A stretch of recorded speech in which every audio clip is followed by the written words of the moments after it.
Welcome to the Program Pod, a national award-winning program on the RCBC Podcast Network, which takes a deep dive into the programs offered at RCBC through different perspectives of students, faculty, and employers. Well, back on the mic again. It's Jay Varga. It's been a little while, actually. Took a little breather from the last commencements that we had and trying to get some other programs, but also because I've been working on some other podcasts that we're going to be launching here on the RCBC Podcast Network, which might be actually be talking in this particular episode, but it's commencement season once again here at RCBC 2024 May commencement, because now we do two. We do it in May, we do it in December. So we want to continuously honor our graduates, and we're going to be breaking it down like we did, something we started last year as we have multiple commencements, but it's a one-day thing this year. Last year was 2 days, but because we have December, well, now we're combining and shortening up some of this stuff. So we're going to have liberal arts, and then health sciences and STEM will get together. But for each of the commencement ceremonies we have some guest speakers, the President's Award speakers. And one of them right now, Taiwo Adekunle. Close? Hi. Did I say that right? Yes. Yeah, all right. But also, we've been working a little bit on the side because you also have a podcast that's you're a part of with Madeline and the SGA, which maybe we'll get to in a little bit. But how you feeling? You ready to give your speech in a little bit? Yeah, I'm excited. Yeah. What commencement are you doing the speech for? Oh, the STEM and health sciences commencement. Doing STEM and Commencement, yeah. Yep. STEM and health sciences, which you're part of that because you're in fashion, right? Fashion design is under STEM. Yeah. Science, technology, engineering. So there it is. But so you ready to speak for your classmates? Yes, Yeah. I am excited. Yeah. Have you ever spoken in front of a crowd that big before? I don't know it that big, but I've spoken in front of a lot of crowds growing up. My parents didn't give me a break. All right, so you're a little prepared. It sounded like, I was listening to you practice your enthusiasm. You know when to do like those dramatic pauses. You're kind of a nice little natural to it, but a nice inspirational speech you got going on, which we will take some of your clip a little bit later on. Once you go to do the speech, because we are going to be broadcasting, depending on when you go to listen to this podcast, but we will be streaming the commencements. We always do on our YouTube channel, and I'll take a little audio of that so our listeners here of the program pod can get a little sample of what you're saying to your fellow classmates. But I like to get to know each President's Awards winner. But first thing, why did you even want to apply to be a President's Award winner? I feel like I had a story to tell. I had something that a lot of people would find similar. A lot of people might be going through and don't know how to figure it out. And maybe if they just hear it from me, they would want to. Because my friend Adama, she was the President Award winner for the winter commencement for STEM. Yes. Yes. And Adama Jones, right? Yes. Yeah. And we were talking a lot of, I think, Jay-Z and some Beyonce and stuff on our show. Or Kanye. Yes.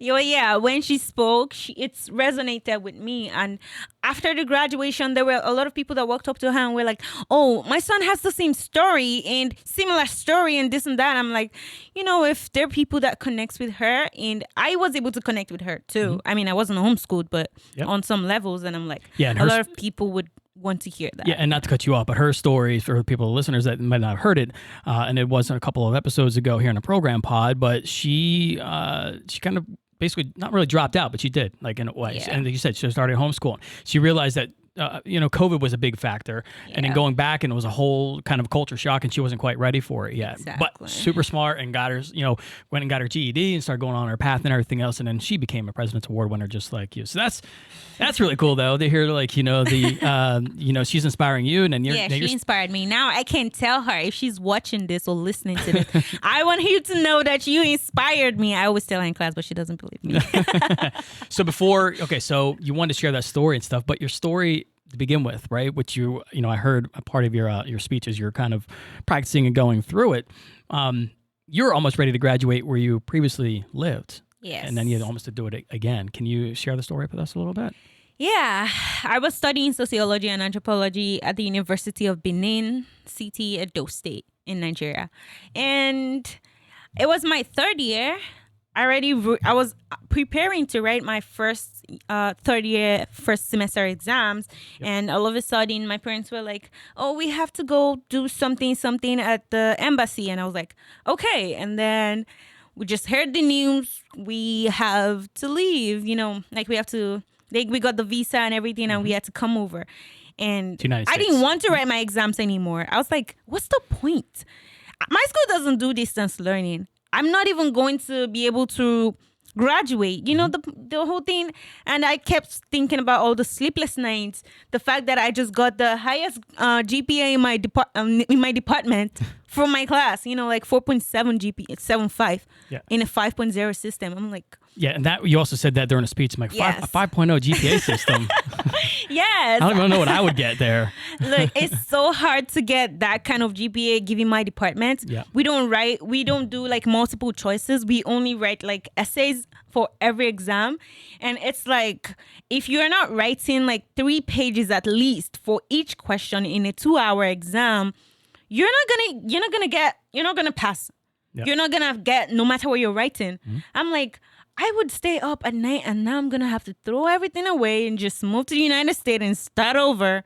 I was like, nah, we're not doing that. But you were.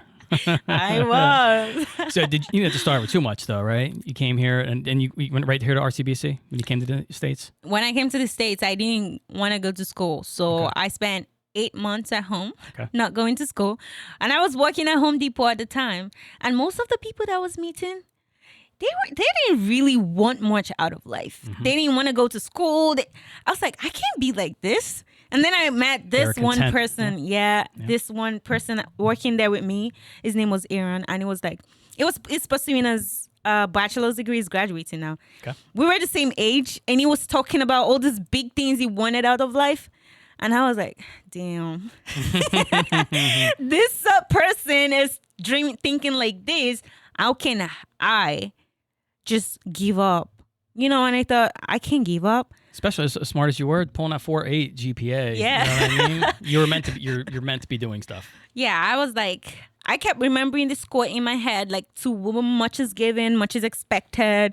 And I just couldn't let it go. I was like, you know what? Maybe I can start from somewhere. Go to RCBC and pursue my dream in fashion. It's something I wanted to always do, even outside of college. So I was like, you know what's funny?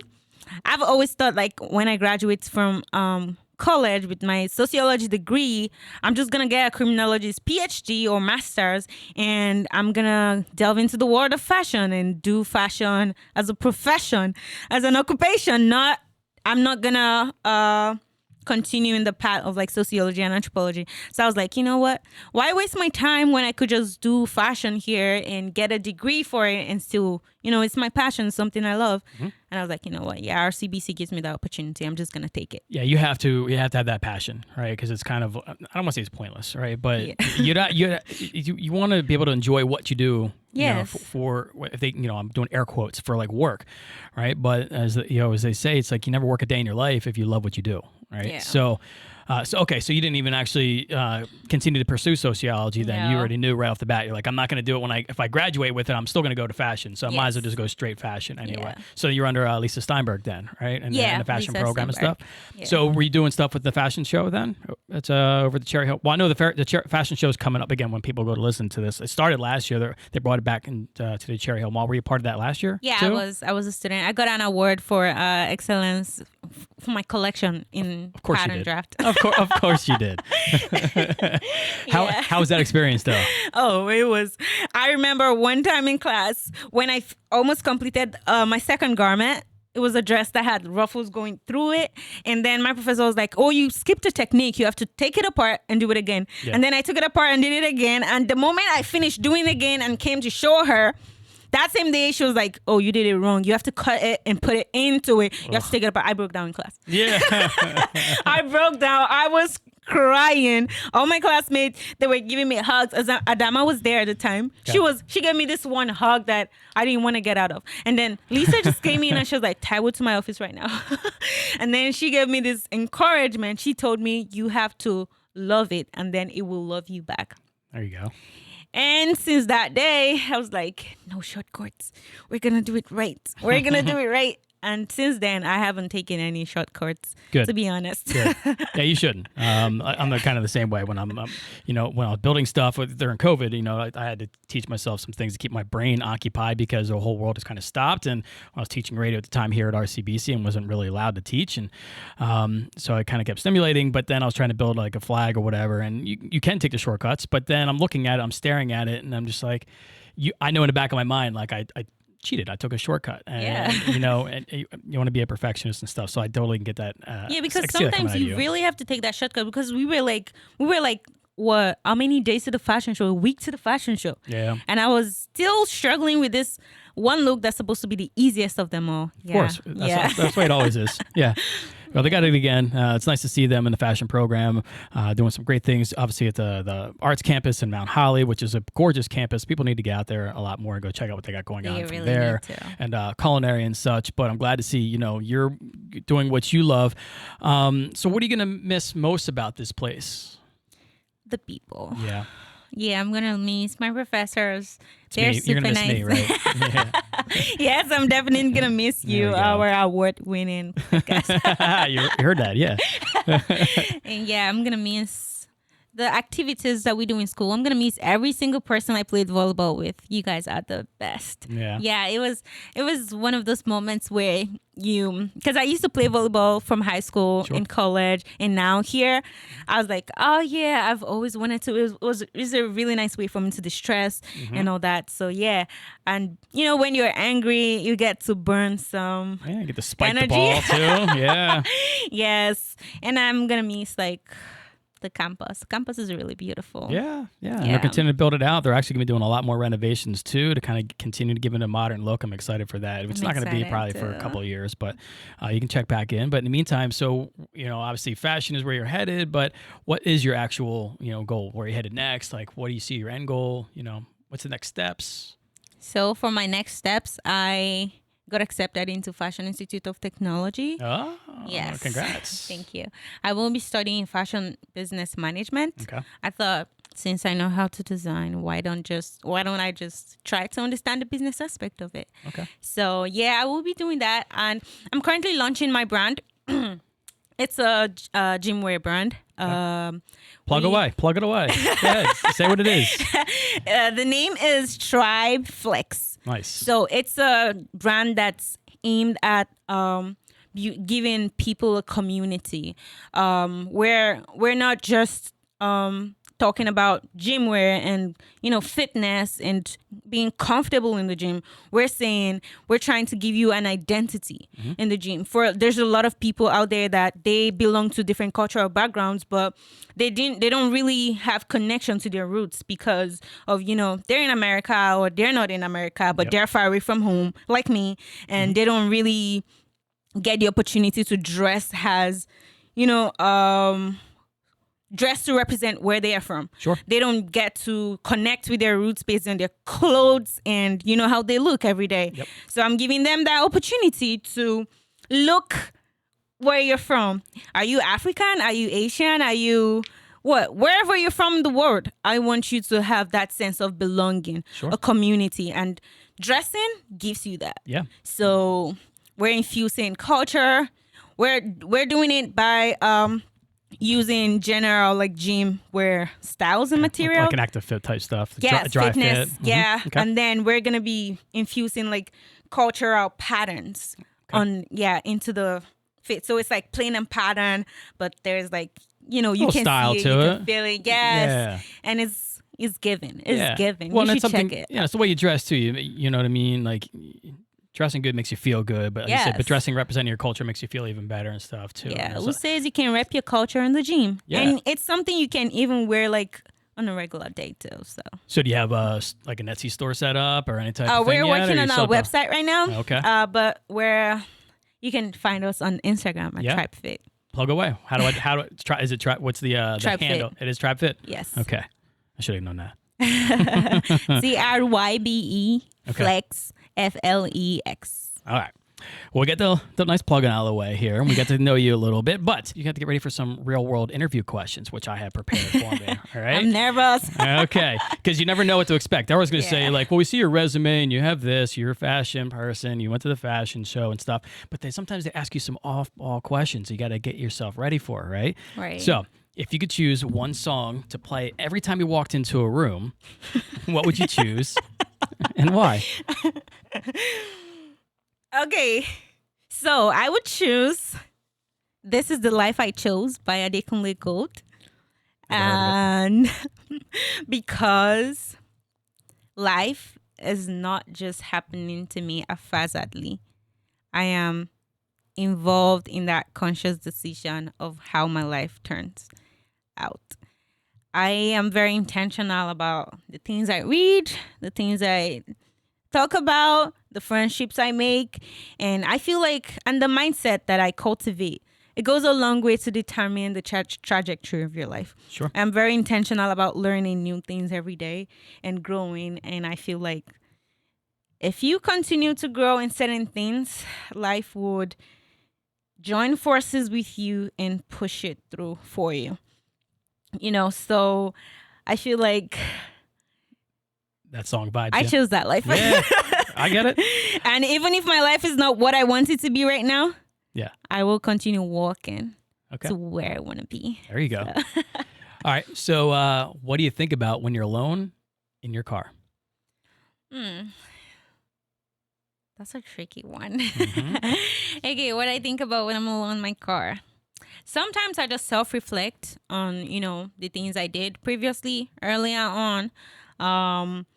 Other times I just, if something really bad happened to me, I just think about what I could have done differently. Okay. It's mostly self-reflection. All right. Yeah. That's always good. I heard someone gave me an answer before. They think about homework, and I'm like, Oh, damn. why? Yeah. No, I'm trying to not think about homework ever. No. Not for me, at least. But no, just kidding. Stay in school, RCBC. All right, here you go. Random question. What do you think about garden gnomes? What? Those little figurines. You know what a garden gnome is? No. Okay. No. We'll scratch that question. Okay. All right. Well, then, how about this? If you could compare yourself to an animal, what would it be and why? Damn. Deep thoughts Deep on the program pod. Animal. Yeah. Animal. I think. I don't know this animal. It's a sea animal. I think Okay. it's whale or something. I don't know. I've been watching too many movies. It's okay. So it's like It could be a fictional animal too if you want to make it up. If it is, they're very sensitive and intelligent. They can see things from afar that's about to happen. I don't know if I'm saying the right animal now. sure. But I would love to be that kind of animal. Very sensitive, can sense danger before it comes, and can figure out how to go around the danger. I'll take it. All right. And last, the most important question before we wrap things up here: Okay. how would you rate me as an interviewer? Oh. When you said that, the main part of me was trying to give you some main ratings. I'm kidding. I would Thumbs say down. I give you a 9 out of 10. Okay. Yeah, you're really interactive and you make me feel less nervous. So. Okay, that's what I try to do. Try to make things good here. So if that's Nigeria, then I would be a 19 out of 20 then, right? Since you got a different grade scale over there. In Nigeria, Yeah. my professors always tell me you can get all the marks. Yeah, never. Yeah. All right, so I lied. I do have another question before we wrap things up because I did want to plug the SGA Sit Down Series podcast too, which you're a part of. So we're going to be launching, a new series here, a new podcast on the RCBC Podcast Network. It's the SGA Sit Down Series podcast. You want to elaborate a little bit more about what that's going to be about? Yes. So the SGA Sit Down podcast series is where we get to enlighten you about the services and the resources that the school has to offer and how you can navigate them. So from career services to public safety to health and wellness to, meeting the president. And I think I'm missing one. Yeah. Career services, support, student support. Yeah, student support. That's right. Yes. Yeah, That's a big thing too. It's like the resources on campus meets the people behind, the faces behind, like those in charge, like boss. Yep. And, get to talk to them so that when you need something in those areas, you know who to call, where to go, and how to navigate that. We're trying to build a campus that is not only safe for students, but is also, where students can be sure that they have what they need. It's not just about the academics alone, but how to make you get the best and the most out of your academics in RCBC. So, and it doesn't get any more boss than the president himself. It doesn't. And he should be quite a character on the show. Yes. Yeah. President COC, of course, we're talking about, who he's going to be speaking at commencement. I'm sure he's going to tell some of his dad jokes. I'm almost willing to bet that he's going to open up, if it's a nice, gorgeous day. He's like, man, the future's so bright. I got to wear shades. I told him he's got to work on some new ones. But that's him, though. That's going to be a good one, though. But again, you're here for the commencement. You're going to be speaking and stuff. So what advice, and I'd probably say it in your speech too, but what advice would you like to say to your peers and for the rest of the 2024 spring graduates? I would say that do not give up. No matter how hard the going gets, no matter how tough you think life is and how bleak your future looks, don't give up. There's always a twisting point, a turning point. At some point, even things that you don't imagine. That's why life can be unpredictable sometimes, because it's not everything. You can't see that far. It's not, what's the fun if you knew every single thing that was going to happen to you, or if everything went as planned. So no matter how hard it gets and no matter how badly you want to quit, do not even think about it. Don't try it. I love it. I love it. I can't wait to hear your speech, saying it to the rest of the crowd and stuff, your animation and stuff. And again, we'll be able to watch it completely through YouTube, and we'll have parts of it here on the podcast. But again, thanks, Taiwo, for coming onto the show here, sharing your story. It was great to meet you this semester, too. We seen you around campus. I remember you walking up to me, you're like, you remember me? And I'm like, I do, but I can't remember where, Yeah, now you're not going to forget. Yeah, no, absolutely. You won't forget me either. Hell no. So I always like to ask too, and this is what I was sharing with you when you're building out your podcast. I always like to have the guests promote, if they like to ask anybody to promote anything. We did promote your athletic wear again. Yes, so your business again is TribeFit, TRYBEFLEX. TribeFlex, yeah. TribeFlex. Looking forward to it when it starts hitting the shelves, and seeing what kind of comes up there, the creative imagination of yours. I know you're going to do wonderful things out there. So again, congratulations to Thank you. For this and for the next steps and stuff. I'm getting chills saying that because I really do. I'm really proud of you. Thank you so much. So have a good time, and I'll see you soon. All right. I'll see you soon. All right. I mean, how could you not love her energy, her passion, her easygoing personality? Just such an awesome human being to speak with, and a pleasure to catch up with Taiwo. And it's no wonder why she was selected as one of the President's Award winners to speak in front of her class, which we're about to hear from in just a second. In fact, we're going to take you back down now to the Health Sciences and STEM Commencement to hear a few clips from Taiwo's speech, along with special guest keynote speaker, New Jersey Governor Phil Murphy. To my fellow graduates, as we stand on the brink of a new chapter in our lives, I want to share a very simple yet powerful message. Perseverance is key. There will be moments when the journey feels arduous, when obstacles seem insurmountable, and when the weight of uncertainty threatens to overwhelm us. Times when it feels like the world is against us and we slowly lose the willpower to be the best we can be. However, in those moments, remember this: adversity is not a sign of defeat, but rather a testament to our resilience and strength. When you find yourself facing the toughest of times, when it feels like you've hit rock bottom or encountered an impenetrable wall, it's okay to let yourself feel the weight of it all. Shed those tears if you must. For it is not a sign of weakness, but rather a release of the burdens that we carry. Yet, even amidst darkness, always hold on to the knowledge that you possess a strength within you that is greater than any storm. Understand that the storm wasn't meant to make you fail. Neither was it meant to break you. However, its purpose is to make you a better refined person, stronger and wiser in life. Life's challenges don't always go to the swiftest or the strongest. But the man who wins is the man who thinks he can. So rise from the ashes of disappointment. Wipe away those tears. And walk forward with confidence and determination. With each step you take, know that you are one step closer to your dreams. One step closer to the fulfillment of your goals. Believe in yourself. Trust in your abilities. And know that you are capable of achieving greatness.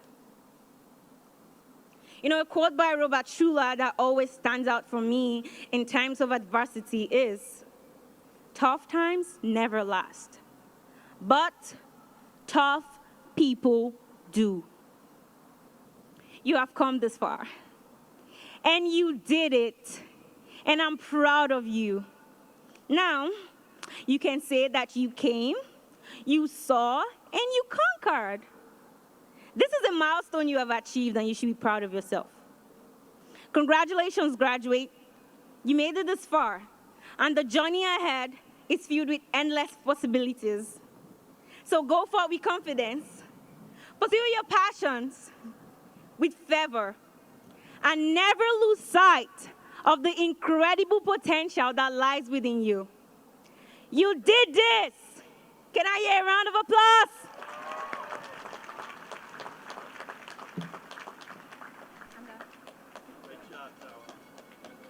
Wow. With that enthusiasm, intelligence, and hustling, possibilities for her are endless. Maybe even Governor of New Jersey. So it's fitting to welcome back Governor Murphy in the penultimate year of his second term to deliver a keynote address to the graduating class of 2024, including many of those whose tuition has been covered by higher education policies that he has championed, such as the Community College Opportunity Grant. Throughout his tenure, Governor Murphy's administration has supported expanding access to college in New Jersey, supporting basic needs of students in terms of both food and mental health, and getting more adults to return to college and finish their degrees. Please join me in welcoming New Jersey's 56th Governor, Honorable Phil Murphy. Thank you, Mike. Thank you. Good afternoon, everyone. Thank you for that very warm welcome here back to Mount Laurel. And of course, most importantly, let's hear it for the members of the class of 2024. It is an incredible honor to be here today to help celebrate each and every one of you. And though I have visited this campus before, it has never looked, even on a day that's kind of grayish, it has never looked more glorious than it does at this very moment. So in the months and years ahead, some of you will go on to continue your studies and earn a bachelor's degree or perhaps even a graduate degree. Others of you will enter the workforce and serve our nation as healthcare professionals, perhaps members of the military. Let's hear it for our active members of military and our blessed veterans. Or perhaps you'll fill some other vital role that is incredibly important to our future. But no matter where you are headed, your next journey begins today. Upon leaving this campus, each one of you will stand as a living tribute to the fact that Rowan College at Burlington County, along with, I might add, all of our other states' great community colleges, are engines for excellence, progress, and opportunity. If you'll bear with me just for a moment, I want to focus on that last word, opportunity. Because it is a word, in fact, as Michael has referred to, that brings me back to my very first visit. That was, by the way, only 21 days into my first term as governor. And as the president has said, I was here to hold a roundtable on one of our administration's earliest, and I would argue highest priorities, making tuition-free community college a reality in New Jersey. At the time, it was an ambitious goal, but it was one we were firmly committed to. Because the fact is, our state, and frankly, our society, depends on community colleges just like this one. Here, you equip our state's future workers with the skills and knowledge they need to compete in the economy of tomorrow. You help bridge long-standing divides in our society by providing students the support and guidance they need to chase their dreams. And above all, you open doors to new opportunities. And that's precisely why less than 1 year after we held that first roundtable discussion right over there, we launched New Jersey's first ever tuition-free community college program, the Community College Opportunity Grant. In the years since then, it has become a national model, first of all, but more importantly, this program has helped thousands of our state's eligible residents graduate from New Jersey's county colleges without taking on any student debt whatsoever. In fact, there are, I'm told, many hundreds of students right here at Rowan College at Burlington County who have been awarded their very own community college opportunity grants. And as a result, many have been able to earn their associate's degree without paying a dollar in tuition. Now, this program is not only shamelessly fishing for applause, this program is not only an investment into making higher education more affordable for working families, and it is that, but it's also an investment into ensuring that our community colleges can remain vibrant engines of opportunity themselves. Engines of opportunity that empower every student here on this campus and beyond to transform their passion into a profession so they can emerge from campus fully prepared to be a force for progress.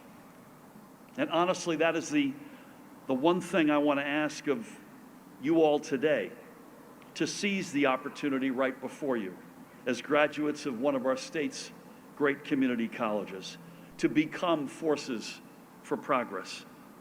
And I ask that of you because right now we live in a world faced with no shortage of challenges. Challenges like climate change and inflation, supply chain backlogs, a war in Europe, a war in the Middle East, divisions all across our society. The scale of these challenges can be daunting. At times, I would argue, even overwhelming. And I know for many, it can feel as if hope is in short supply. But the truth is, it is not. Because when I see each one of you graduates sitting here in your caps and gowns, I am filled with hope. In each one of you, I see your family's dreams coming to life. In each one of you, I see a graduate and a new generation of leaders and change makers ready to build a better world.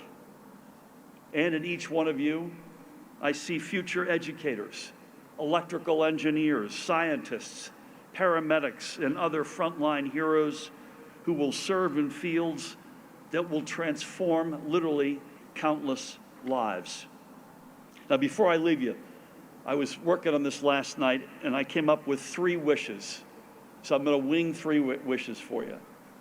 First of all, I don't know about you, but when smartphones first came out, I had been a very good reader. I stopped reading books, and I just was obsessed with my phone. May I ask you a favor? Put the phone down from time to time and pick up a book. Now, the one I've got in my bag, the faculty members love that. I don't think anyone necessarily the graduating class did. I'm reading a book for the folks who may be a little closer to my vintage, Cocktails with George and Martha, which is about the making of the movie Who's Afraid of Virginia Woolf. Again, I'm dating myself. Secondly, another wish which you may find odd from a politician who relies on hundreds of thousands, if not millions of folks to vote for them or to follow them. With all due respect to that, find a loyal posse of good friends and go deep with that group. And it doesn't mean you can't turn that group over time, and you will, by the way. You'll have new adventures, new jobs, you'll live in new places, you'll pick up new friends. But for all the time we're obsessed with likes and followers, make sure you've got a core group of folks where you've got their back and they've got your back. And then lastly, I was reflecting on Joe and Taiwo, but this probably could be said for many, if not all of you. Some of you will start on Monday in your profession and you'll work at it for decades. Others of you will start something, you'll stop, you'll repivot, you'll do something else, you may repivot again. I've done a little of actually each of those. Here's my wish, my last wish for you. There's no right answer. The 4-decade career is just as good as the career that has fits and starts, may include more education, may include a different geography. There's no right answer, there's no right path. Just do the one that you feel most comfortable in. And no matter what that path is that you choose, I can speak for all of us, your families, your faculty members. We cannot wait to see everything you will accomplish in the years and decades to come. So congratulations once again. Thank you so much for being part of our New Jersey family. We are so, so proud of you. May God bless each and every one of you and your families. May God continue to bless the great state of New Jersey and the United States of America. And there he is, New Jersey Governor Phil Murphy, speaking to RCBC's class of 2024, which shortly after, President Siosi would approach him on the stage and surprise Governor Murphy with an honorary degree in liberal arts with an option in political science as an appreciation for his speech and efforts that his staff has been putting forth for all of the community colleges here in the state of New Jersey. If you want to hear his entire speech, including little playful banner between President Siosi and Governor Murphy about the Eagles and Patriots Super Bowl, well, you can check out RCBC's YouTube page and watch the full commencement stream there. Meanwhile, this is going to wrap up part 2 of our spring 2024 commencement coverage being released throughout the summer here. And if you want to know more about all the health sciences and STEM, which is science, technology, engineering, and mathematics programs offered here at RCBC, you can check out rcbc.edu. You've been listening to the Program Pod here on the RCBC Podcast Network with your host, Jay Varga, and be sure to subscribe to the channel wherever you get your podcast so you don't miss an episode. Until then, I hope you're enjoying your summer, and we'll be back shortly with the final chapter of our spring 2024 commencement coverage and hear from our 3rd President's Award winner, Joseph Versillo, and check in with some of the graduating students on the quad.